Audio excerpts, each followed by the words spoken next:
Hi guys, this week's video is about shares, I guess, on book recommendations of fiction and non-fiction books with regards to the craft, I think. Sorry again, this video is not up till today, but my son, who's autistic, was up all night, meaning that I didn't get to sleep until early this morning. Slept, got up. I was also looking after my kitty cat who wasn't too great either. And now Ali, my son, is asleep and so is my pussycat. So I finally got a chance to do this video. Oh my gosh, it's been juggling. Anyway, I digress.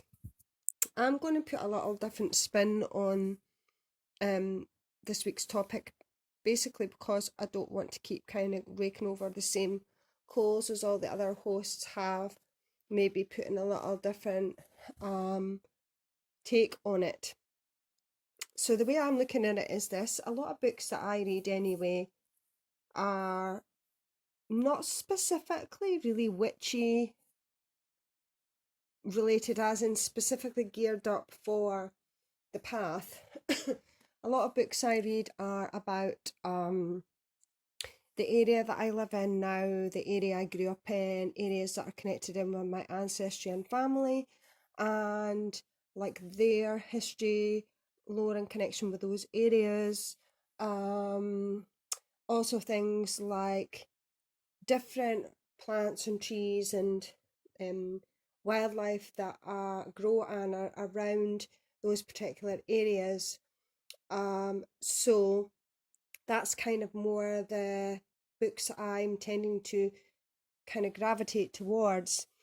I also have a lot of books on different types of trees and shrubbery and hedgerows and that type of thing that kind of grow, particularly again round about my area, and as I mentioned before, in connection with areas that have some meaning or resonance with me with regards to my own path and my own family tree, etc., my own ancestors.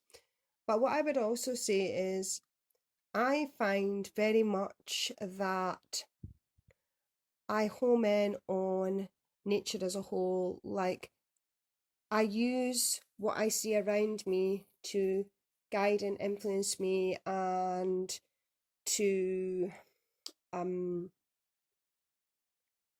take a lot from, if you will. Like, I'm looking out of the window just now and I'll maybe take a couple of pictures to show you. And it's cold here in Scotland. Last night it was about -2, so it's frosty. It's a clear sky, kind of bluey white with sort of pinky reddy tinges. It's really pretty.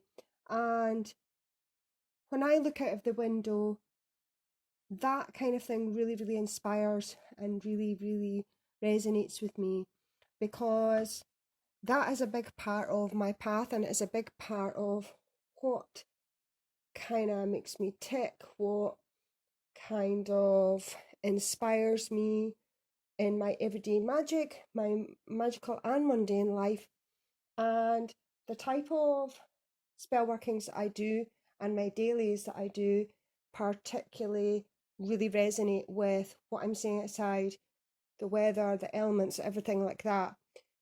So that is kind of my biggest go-to, metaphorically speaking, book or encyclopedia of knowledge as to what really resonates with me. I hope I'm making sense here. So I use the elements and what I see outside and the weather and the colour of the sky, the colour of the ground. Is it frosty? Is it raining? Is it stormy? Is it sunny? All those things are what really, really resonate with me the most with regards to what I'm absorbing. The same idea as what books do. So fictional regards non-fictional would be, obviously I read books more that are location based, and all the things that I've said prior to this with regards to what I choose to read.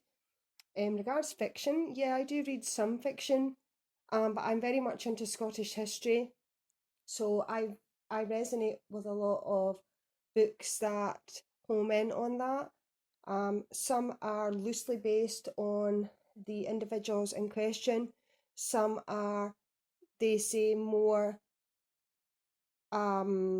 historically accurate, but what is historically accurate is hard to say because, like I say, I've said this before, back in the day, um, people's placement with regards to hierarchy in the world or era that they grew up in or were living in uh, would give precedence over what information was actually documented, if that makes sense. Sorry, I've just had my lunch, I'm hiccuping.